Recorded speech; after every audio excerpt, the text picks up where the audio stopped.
Wow, grabe. Tikman natin. Taba muna. Sarap.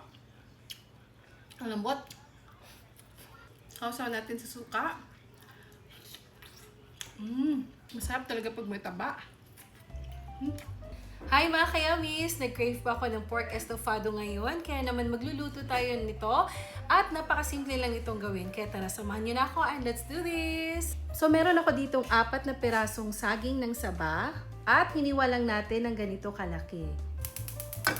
So magpapainit na tayo dito ng mantika. Then itong mga saging natin ay pipituhin lang natin ng bahagya.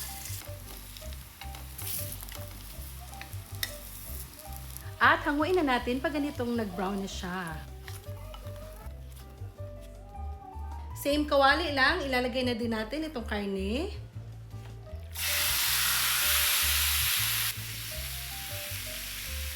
Maglalagay ako ng konting asin, paminta, at konting suka. Haluin natin.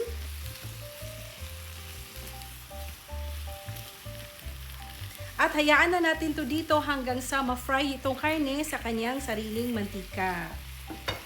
Ito talaga ang kinaganda sa karne. Pag naprito sa suka ay napakabango talaga mga kayamis. Amoy na amoy ko ang bango. Grabe, ang sarap. Parang dito palang gusto mo nang kumain. I highly suggest also mga kayamis na yung gamitin nyo ay non-stick na pan. Kung wala naman, okay naman. Kaya naman kasi pag manikit naman yan sa gilid-gilid, magdadagdag naman yan ng flavor mamaya sa ating pagtitimpla. Kita niyo yan, oh, naglabasan na siya ng sarili niyang mantika. Ayan. Oh, tsaka nag-brown na din yung ating karne.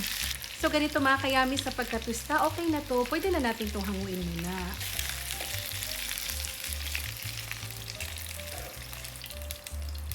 Yan. Yan, so ito nga pala lahat. Itabi muna natin. So, dito magigisa na tayo ng mga panakot. Uunahin natin tong sibuyas. Itong bilog na sibuyas para to sa ating garnish mamaya. Next, isunod na natin tong bawang. Gisa-gisa lang. At pag ganito nga, lumalabas na yung aroma niya, ayan, ilalagay na natin dito yung karne.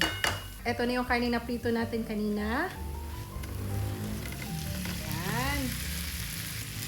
Igisa lang natin. Igisa lang natin ng maayos para kumapit yung lasa ng ating mga panakot or mga sahog. Sahog ba tawag dito? Basta yung bawang at sibuyas, okay? Para manuot lang or kumapit lang. Next, maglalagay tayo ng paminta, dahon ng laurel, toyo. Konti lang kasi tinimplahan na natin itong ating baboy kanina. At add ulit tayo ng suka, konti lang din. And lastly, pineapple juice. For the pineapple juice mga kayamis, ang ginamit lang natin ay yung sa mga nabibili lang natin sa mga grocery stores. So, hihinaan lang natin yung apoy at tatakpan na natin to hanggang sa lumambot itong ating karning baboy. At eto sa unang kulo mga kayamis, ayan. Mag-a-add lang ako dito ng tubig. Mainit to na tubig mga kayamis. Ayan. Then mag-a-add din tayo ng brown sugar. So i-adjust nyo na lang, depende sa desired taste na gusto nyo mga kayamis. So i-mix lang natin to mga kayamis, no, para mahalo talaga yung mga nilagay natin lahat na mga pampasarap or pampalasa. Then, takpan ulit natin hanggang sa lumambot yung ating baboy. At ito na nga, after ilang minutos. Ayan, so pinalambot natin to muna mga kayamis. Check natin kung malambot na. Okay, malambot na siya. Ayan, pwede na to mga kayamis. At ito na mga kayamis, ilalagay na natin itong ating mga saging saba. Ayan, saglit lang to mga kayamis. Dahil luto naman na itong ating saging at hinog pa. So, ayan. Wow. Ayan. Okay na ito mga kayamis. So, ito na nga mga kayamis, ang ating pork estofado. Mag-plating na tayo at luto na to. Let's do this! plating. Isa pa. Saging, of course. Ayan. Siyempre, sabaw. Ayan, oh. Sabaw. Wow. Eto na mga kayamis. Tikman na natin.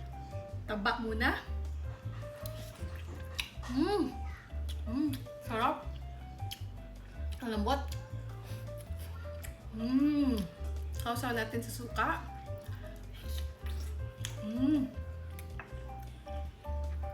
Masarap talaga pag may taba. Ang saging naman.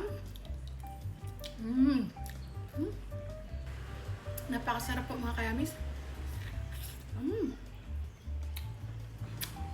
Tama-tama lang po yung lambot niya.